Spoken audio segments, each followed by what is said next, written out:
پیارے آقا صلی اللہ علیہ وآلہ وسلم کا اختیار، آپ چاہیں تو آسمان سے چاند کو زمین پر بلا لیں، آپ چاہیں تو ڈوبے ہوئے سورج کو دوبارہ عصر کے مقام پر واپس لے آئیں، آپ چاہیں تو وہ کٹی ہوئی بازو لعاب کے ذریعے سے دوبارہ صحیح کر دیں، آپ چاہیں تو نکلا ہوا آئی بال آنکھ، آپ چاہیں تو لعاب لگا کر اس کو دوبارہ صحیح کر دیں، آپ چاہیں تو زمین پر کھڑے ہو کر ہاتھ بلند کریں، ہاتھ جنت میں پہنچ جائیں۔ ایسا با اختیار کوئی لاؤ تو صحیح۔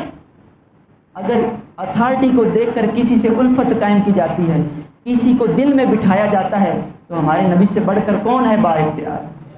کون اتنی اتھارٹی رکھنے والا ہے؟ یہ دنیا داروں کی کیا اتھارٹی ہے؟ یہ کیا کر سکتے ہیں؟ کچھ بھی نہیں کر سکتے۔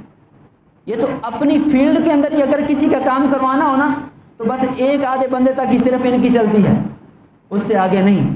اور ہمارے نبی صلی اللہ علیہ وآلہ وسلم کو اللہ پاک نے ہر طرح کا اختیار دیا ہے، وہ نمازوں کے بارے میں ہو، حج کی فرضیت کے بارے میں ہو، یا قربانی کے اندر جو بکرا بکری ذبح کیا جاتا ہے اس کے لیے 1 سال عمر ہونا ضروری ہے، لیکن اگر ہمارے نبی چاہیں تو ایک صحابی کو 6 ماہ کی بکری کا بچہ ذبح کرنے، قربانی کے طور پر ذبح کرنے کے لیے اجازت دیں اور وہ ذبح کر دیں، اللہ پاک قربانی قبول فرما لیتا ہے۔